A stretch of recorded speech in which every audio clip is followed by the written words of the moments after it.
আসসালামু আলাইকুম রহমতুল্লাহি ওবরকাতুহু। সম্মানিত দর্শক, ইরান এবং ইসরায়েলের যে যুদ্ধ, সেটিতে একটি সম্ভাব্য বিরতি চলছে।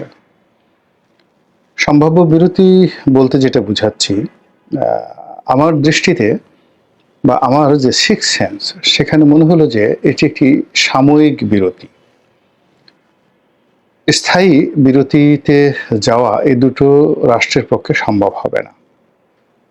এর কারণ হলো দুটো রাষ্ট্রই যুদ্ধ করতে গিয়ে এমন কতগুলো রূঢ় বাস্তবতার মুখোমুখি হয়েছে এবং তাদের জীবনে সফলতা এবং ব্যর্থতা এমনভাবে এসেছে, এটি অমীমাংসিত রেখে তাদেরকে বিরতিতে যেতে হয়েছে।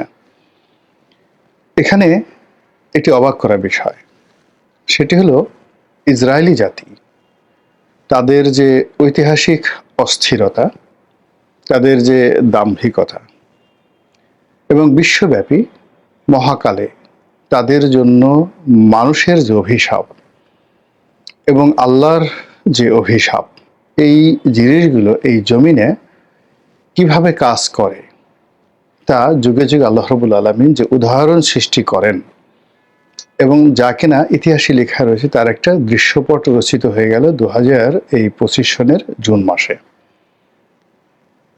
আমরা যারা ইরানের অস্তিত্বকে স্বীকার করতাম না এবং আমরা যারা প্রথমে ধরে নিয়েছিলাম ইরান 24 ঘন্টা টিকতে পারবে না, আমরা যারা ধরে নিয়েছিলাম যে ইরানের আলী খামেনিকে মেরে ফেলা হবে এবং তাকে কবর কোথায় দেয়া হবে, এটা নিয়ে যখন আমরা চিন্তা করছিলাম, তখন একটা জাতির যে বীরত্ব, তার যে সাহস, তার যে সীমিত সম্পদ দিয়ে তার লড়াই করার সংগ্রামের যে ইতিহাস এবং একটি রাজার জাতি হিসেবে সারা পৃথিবী শাসন করার যে শারীরিক, মানসিক এবং বুদ্ধিবৃত্তিক যোগ্যতা তাদের রয়েছে, জনগণের এবং নেতাদের, সেটি নতুন করে আবার ইরান প্রমাণ করল। পৃথিবীতে খুব অল্প জাতিগোষ্ঠী রয়েছে যারা দীর্ঘকাল ধরে পৃথিবী শাসন করার সুযোগ পেয়েছেন এবং সেই জাতিগোষ্ঠীর মধ্যে প্রধানতম জাতিগোষ্ঠী কিন্তু এই পারসিকরা বা ইরানিয়ানরা। ইরানের এই যুদ্ধে, যাকে বলা হয় এই যুগের হযরত উমর রাদিয়াল্লাহু তাআলা আনহু, তিনি হলেন এই আমাদের ডক্টর মোহাম্মদ ইউনূসের সমান বয়সী বা একটু বেশি হবেন আয়াতুল্লাহ আলী খামেনি। এবং আয়াতুল্লাহ আলী খামেনি এইবারের যুদ্ধে যে ভূমিকাটা দেখিয়েছেন তিনটি দৃষ্টিকোণ থেকে। প্রথমত, আল্লাহ রাব্বুল আলামিনের প্রতি তার অগাধ বিশ্বাস। এটা আমরা দেখেছি যে তিনি সবকিছু করেছেন, তার সঙ্গে সঙ্গে আবার আল্লাহর দরবারে গিয়ে যেভাবে ফরিয়াদ করেছেন এবং যেভাবে মসজিদে গিয়ে কান্নাকাটি করেছেন, সেই দৃশ্য আমরা দেখেছি। এবং সেই দৃশ্য দেখে আমরা যারা কম ইমানের লোক, আমরা ধরে নিয়েছি যে তিনি মৃত্যু ভয়ে কান্নাকাটি করছেন। এই গেল এক। 2 নম্বর হলো যে তিনি বাংলা, ইংরেজি, ইতিহাস, না আমি আবার বাংলা ভাষা না, ঠিক তিনি ইংরেজি ভাষা, ফার্সি ভাষা মানে তাদের নিজের ভাষা, তিনি মানব জাতির ইতিহাস এবং ইরানের ইতিহাস, এই ব্যাপারে তার যে পাণ্ডিত্য, তার দুটো ভাষণের মধ্যে আমরা সেটা দেখতে পেরেছি। তিনি একটা বিপ্লব কিভাবে হয়, সেই বিপ্লব কিভাবে বাস্তবায়ন করা হয় এবং তিনি যে কাজগুলো করছেন ইতিহাসের আলোকে, সেটা যে সঠিক পথে আছে, এটা তিনি নিজে বুঝতে পেরেছেন এবং তার জাতিকে বোঝাতে পেরেছেন এই যুদ্ধের সময়টিতে। দ্বিতীয়ত, তার ধীশক্তি এবং প্রজ্ঞা, সামনের দিনগুলো দেখার ক্ষমতা এবং জটিলতর মুহূর্তে ধীর স্থির থেকে সিদ্ধান্ত নেওয়ার ক্ষমতা। এইরকম হয়তো আলেকজান্ডারের ছিল, জুলিয়াস সিজারের ছিল, যুদ্ধক্ষেত্রে খালিদ বিন ওয়ালিদের ছিল, আমরা এবার আয়াতুল্লাহ খামেনিকে দেখলাম। একবার চোখ বাঁকা হয়নি, একবার চোখ বড় হয়নি এবং তার যে স্বাভাবিক কথা, আচার আচরণ, ঠিক সেইভাবে তিনি কথা বলছিলেন। একবারও তিনি ধৈর্যহারা হননি। অথচ মিস্টার ডোনাল্ড ট্রাম্প বা নেতানিয়াহু এই সময়ের মধ্যে কতবার যে মেজাজ হারিয়েছেন এবং কতবার যে গালি দিয়েছেন তার কোনো ইয়াত্তা নেই। এবং তার যে জন্ম, মানে তিনি তার পিতার যে উত্তরসূরি, আয়াতুল্লাহ রুহুল্লাহ খামেনি তার পিতা, এবং তিনি আয়াতুল্লাহ আলী খামেনি। আয়াতুল্লাহ একটা ধর্মীয় সম্প্রদায়, যুগ যুগ ধরে, শত শত বছর ধরে, হাজার বছর ধরে তারা ওই সমাজে সম্মানিত নেতা হিসেবে তারা স্বীকৃত, এবং বংশ পরম্পরায় তারা এই পদটি ধারণ করেন এবং নিজেদের উত্তরাধিকার তারা তৈরি করেন। তো সেই দিক থেকে আয়াতুল্লাহ রুহুল্লাহ খামেনি মানে তার বাবা যে তার দাদার সুসন্তান ছিলেন সেটা তিনি দেখিয়ে দিয়ে গেছেন বিশ্ববাসীকে। আবার আয়াতুল্লাহ রুহুল্লাহ খামেনি তিনি যে একজন যোগ্য সন্তান পয়দা করে গেছেন সেটা আলী খামেনির মাধ্যমে আমরা এবার দেখতে পেরেছি।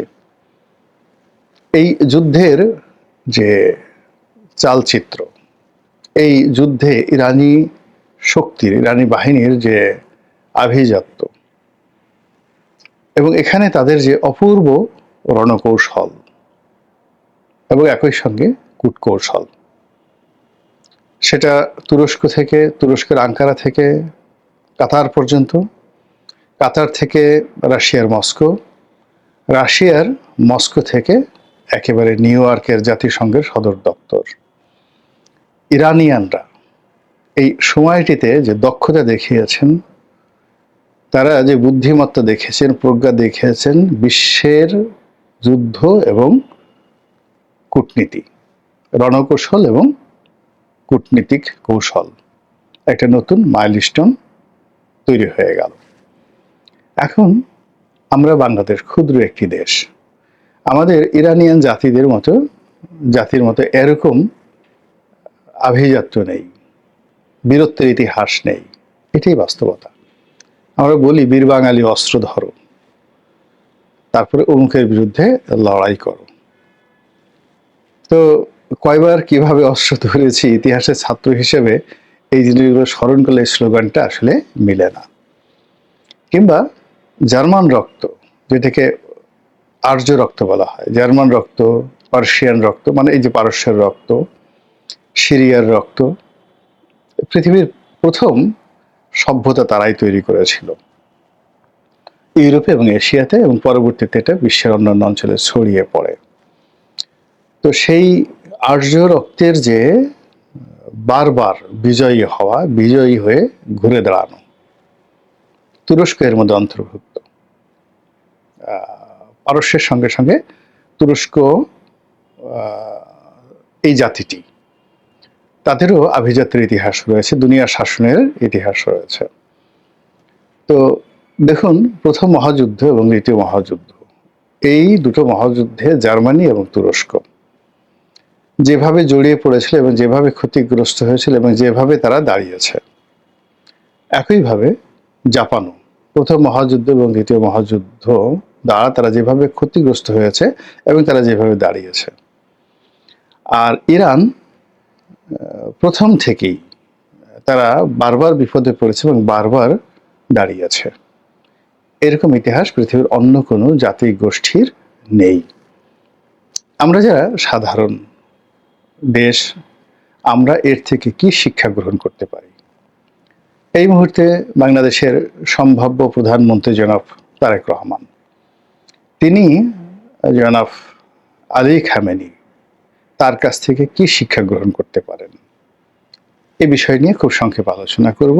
আর এরপর আলোচনা করব যে ইরাক ইরান এই যে আঞ্চলিক যে শক্তিমত্তা, সেই আঞ্চলিক শক্তিমত্তার সঙ্গে প্যান আরব যে যাকে বলা হয় জুরিসপ্রুডেন্স, এবং তার সঙ্গে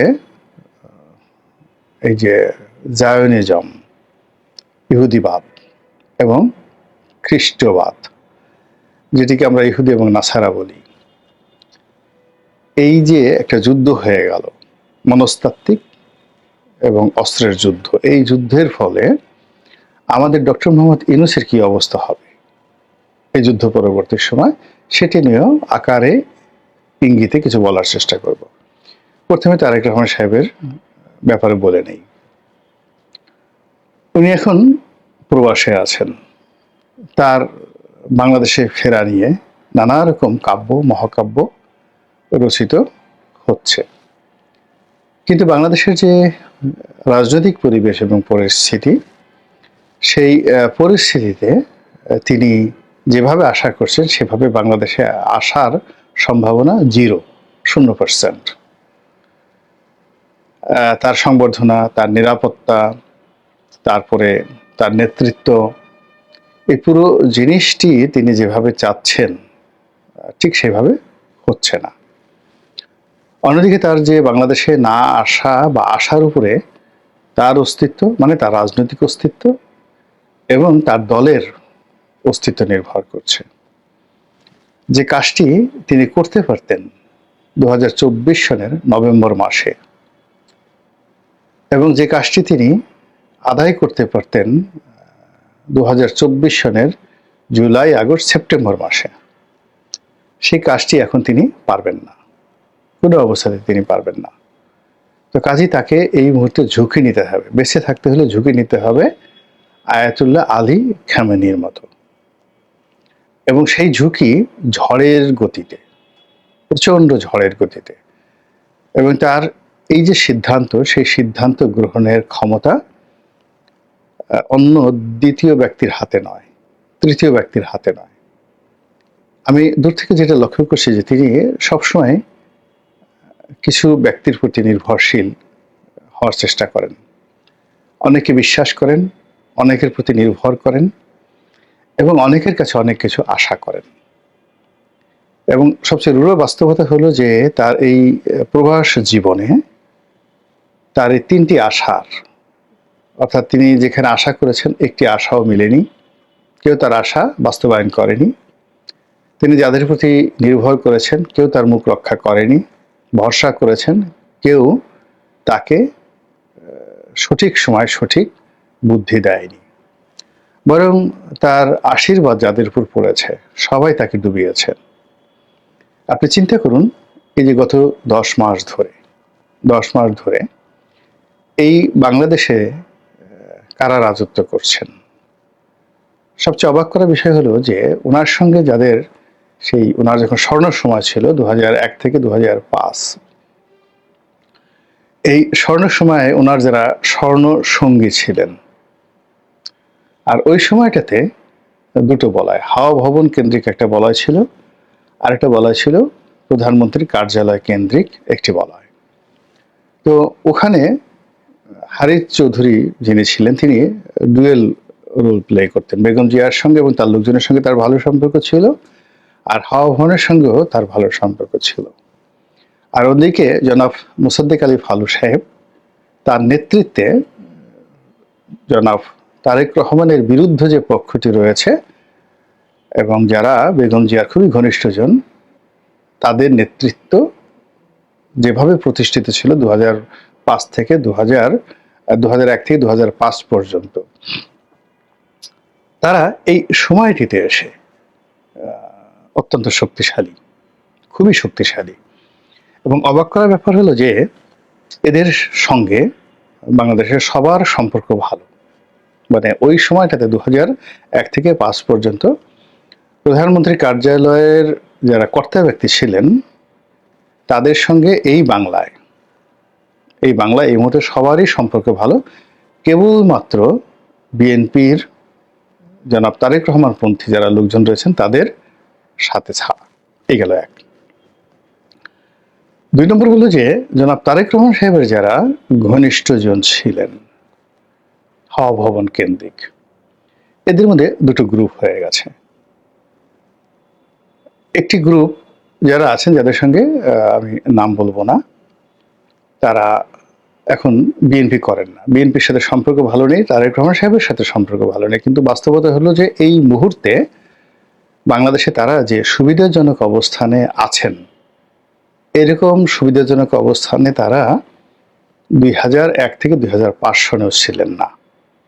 তো তারা যে সুবিধাগুলো পাচ্ছেন সেই সুবিধাগুলো মূলত একান্তই তাদের ব্যক্তিগত। আরেকটি গ্রুপ যারা আছেন, যাদের সঙ্গে তারেক রহমান সাহেবের সম্পর্ক আছে এবং এদের একটা অংশ রাজনৈতিক, এদের একটা অংশ অরাজনৈতিক।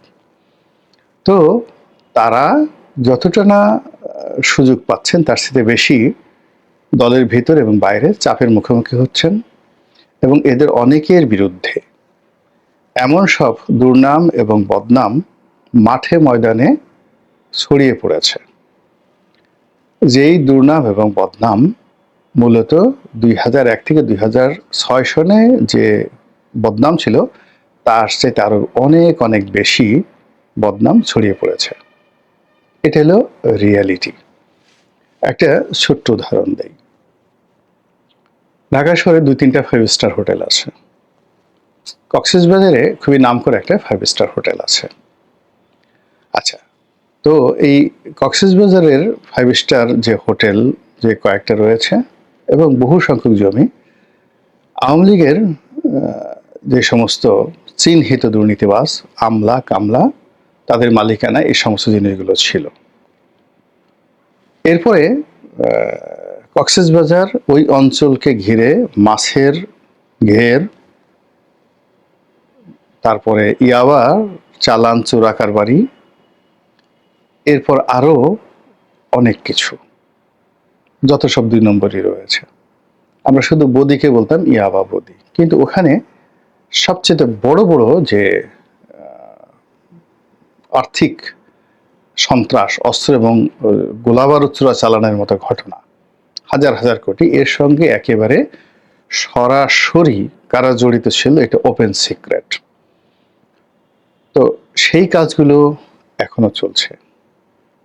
কারা কারা জড়িত, কারা কারা এর মালিকানার সাথে জড়িত, এবং আলটিমেটলি এগুলো মানুষের মুখে মুখে যখন ফিরছে, বদনামটা কার নামে হচ্ছে, এই বিষয়গুলো তো বুঝতে হবে। কিন্তু এই বদনামগুলো যে ডক্টর মোহাম্মদ ইউনূসের হচ্ছে না, এই বদনামগুলো যে আওয়ামী লীগের হচ্ছে না, এবং এই বদনামগুলো জামাতেরও হচ্ছে না, এটা শতভাগ নিশ্চিত। তো দলের নেতা হিসেবে জনাব তারেক রহমান সাহেবকে বুঝতে হবে যে আসলে বাংলাদেশের সত্যিকার অর্থে কি হচ্ছে, মানুষ কি বলছে, এবং মানুষ, আমরা যতই আশা করছি, শেখ হাসিনা যেমন আশা করছে যে তিনি এলেই সারা বাংলাদেশ আবার তাকে আপা আপা করে বরণ করে নেবে, তারেক রহমান সাহেব আশা করছেন যে তিনি আসলেই আসার সঙ্গে সঙ্গে আয়াতুল্লাহ রুহুল্লাহ খামেনিকে যেভাবে ইরানবাসী গ্রহণ করেছিল তাকেও ঠিক সেইভাবে গ্রহণ করবে। তো তিনি আসবেন, আসার পর জাস্ট 24 ঘন্টার পরে তার সেই ভাইবটা আর থাকবে না। এর কারণ হলো ইতিমধ্যে যে সমস্যাগুলো বললাম, এই সমস্যাগুলো টেকনাফ থেকে তেঁতুলিয়া পর্যন্ত পুরো জাতীয় অর্থনীতিকে তছনছ করে ছেড়ে দিয়েছে। এবং এই সরকারের ব্যর্থতা, তার সঙ্গে সঙ্গে আরো যাকে বলা হয় আইন শৃঙ্খলার অবনতি, মব জাস্টিস, এই বিভিন্ন কারণে মানুষের মন ঠন ভেঙে গেছে। পুরো জাতির যে অর্থনীতি, জিডিপি অর্ধেকে নেমে এসেছে। এই জায়গা থেকে যদি জনাব তারেক রহমান সাহেবকে বের হয়ে আসতে হয়, তাহলে তাকে আয়াতুল্লাহ আলী খামেনির মতো, মানে অন্যের বুদ্ধিতে হবে না, নিজে জানতে হবে, নিজে পড়াশোনা করতে হবে, এবং নিজেকে প্রতিটি সিদ্ধান্ত নিয়ে সকল কর্মের দায় নিজেকে নিতে হবে এবং নিজের জীবনকে উৎসর্গ করতে হবে। ধরে নিতে হবে যে না,